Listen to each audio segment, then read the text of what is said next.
Seja bem-vindo a essa nova série de vídeos. Olharemos para a Palavra de Deus e vamos extrair ensinamentos práticos em algumas orações feitas por homens e mulheres da Palavra de Deus. Então hoje olharemos para a oração de Ana.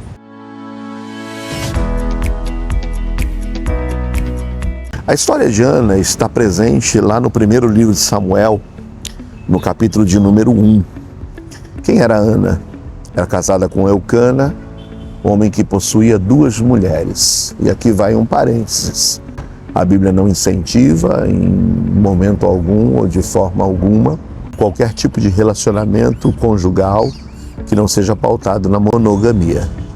No entanto, a Bíblia relata os erros e os acertos dos homens, a fim de que nós tiremos lições práticas para nossas vidas. Aprendamos tanto com os acertos como com os erros.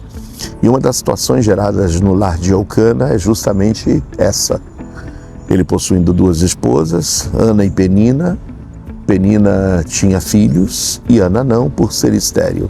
Isso já causava uma rivalidade muito grande entre essas 2 mulheres, porque Penina constantemente humilhava Ana pelo fato de que ela era estéril. Interessante vermos que, apesar de toda essa angústia e aflição, Ana nunca se revoltou com Deus, Ana nunca deixou de lado a disposição de congregar, de ir ao templo, como frequentemente fazia, porque nunca desistiu de buscar em Deus a intervenção. Então vamos ver algumas lições práticas sobre a oração de Ana. Era uma oração sincera, onde ela falava com Deus sem máscaras. Ana não usava palavras decoradas, palavras repetidas, até porque Jesus Cristo mesmo nos ensina de que quando oramos devemos orar com sinceridade, não com palavras fabricadas, decoradas, inventadas, repetidas, mas que devemos orar e nos derramar diante de Deus com sinceridade. Ela, pois, com amargura de alma, orou ao Senhor e chorou abundantemente. Ela não escondeu de Deus, porque não há como escondermos de Deus o sentimento de que estava com o coração amargurado e com o coração sentido. Ela chorava abundantemente. Talvez seja assim que você esteja se sentindo. Eu não sei qual é o tamanho do problema que se passa contigo, eu não sei qual é o tamanho da angústia, mas talvez você esteja se sentindo como Ana, angustiada, amargurada e com o teu coração chorando abundantemente. Sabe, a primeira coisa que eu te digo é: aproxime-se do Senhor com sinceridade. Não há como escondermos de Deus sentimentos, não há como escondermos de Deus o estado em que nós estamos vivendo. Então não tente fingir que nada está acontecendo, não tente simplesmente ignorar o que está acontecendo, mas derrame-se diante do Senhor. Porque o que torna a nossa oração mais efetiva é quando nós, como Ana, nos derramamos com sinceridade, quando oramos sem máscaras. A Bíblia nos desafia, está lá no Salmo 34:18, que perto está o Senhor dos que têm o coração quebrantado, e Ele salva os contritos de coração. Então é isso, o Senhor se apraz em ver sinceridade em nossos lábios, sinceridade em nosso coração.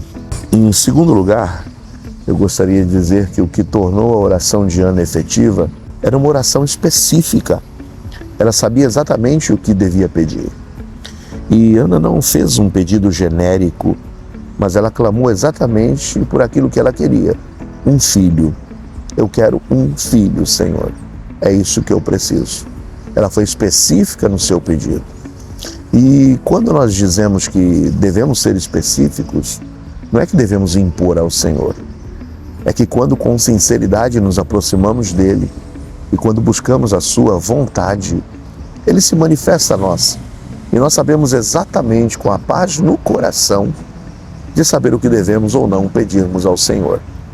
Veja que ainda que ela estivesse amargurada, angustiada, chorando abundantemente em seu coração, ela tinha certeza absoluta que essa era a vontade de Deus para a sua vida, ainda que não estivesse chegando no tempo em que ela gostaria que chegasse. Então, nós devemos sim depositar essa nossa angústia nas mãos do Senhor e com o nosso coração alinhado com o Senhor, orarmos e pedirmos especificamente.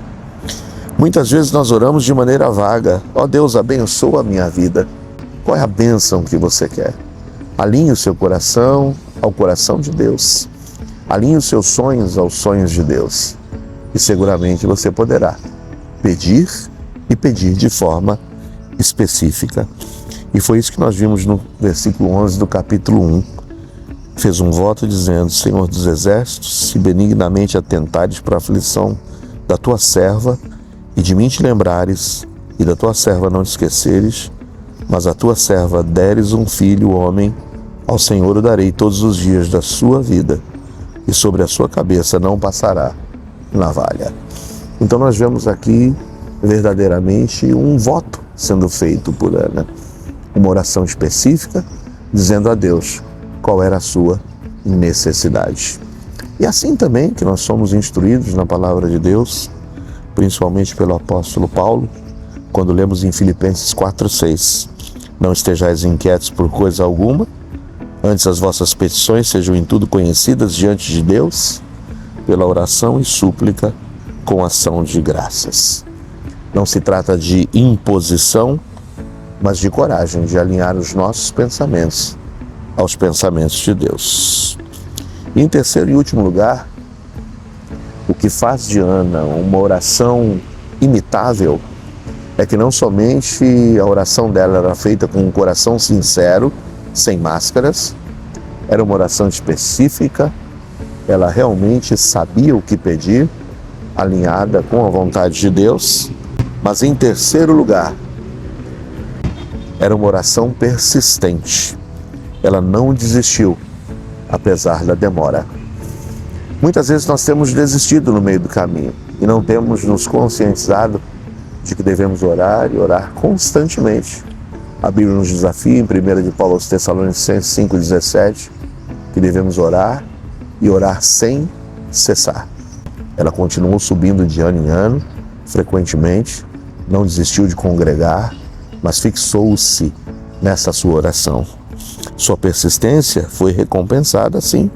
Foi recompensada porque a demora da parte de Deus não é simplesmente uma negativa de Deus, mas Deus tem um tempo certo para nos trazer a resposta da oração. Talvez o Senhor esteja dizendo a você hoje: espera um pouquinho mais, você não está preparado para essa bênção ainda.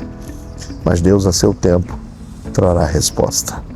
Bom, eu concluo então dizendo que o que tornou a oração de Ana uma oração imitável, o que tornou a oração de Ana uma oração a ser seguida por cada um de nós, é o fato de que, apesar de toda a sua angústia, de toda a situação adversa, a toda a situação difícil que ela atravessava, ela não desistiu em nenhum momento, ela não deixou de congregar e ela não deixou de confiar no Senhor. Mas os três ingredientes que tornaram a oração de Ana uma oração imitável e uma oração eficaz é o fato de que ela orava com sinceridade, com o coração sem máscaras, o fato de que ela era específica na sua oração. Isso não significa impor ao Senhor, mas alinhar o nosso coração ao coração de Deus. Em terceiro lugar, ela nunca desfaleceu e continuou perseverando. Que tal hoje nós aprendemos com essa lição de Ana? Depositarmos aos pés do Senhor aquilo que tem nos angustiado, aquilo que tem tirado a nossa paz. E hoje firmarmos um compromisso com Deus. Ó Deus, o Senhor me conhece, não há como esconder os meus sentimentos de Ti. Eu me achego a Ti com sinceridade no meu coração. O Senhor sabe o que me angustia e eu quero especificamente pedir ao Senhor por essa demanda. É isso que tem me angustiado, é isso que tem me entristecido. E eu sei que é Tua vontade, Senhor. O meu coração, apesar de toda a angústia, de toda a amargura, de todo esse sofrimento, está em paz em saber que não estou pedindo algo que não seja a Tua vontade. Por isso, Senhor, eu continuarei aqui firme, perseverarei até que o Senhor me abençoe. E que assim seja, em nome de Jesus. Pai, visita cada um dos nossos irmãos e amigos aqui, que tem como Ana se sentido amargurados, entristecidos. Traga a resposta em tempo oportuno, acalma os corações e que o teu nome seja glorificado. É a oração que fazemos em nome de Jesus. Amém.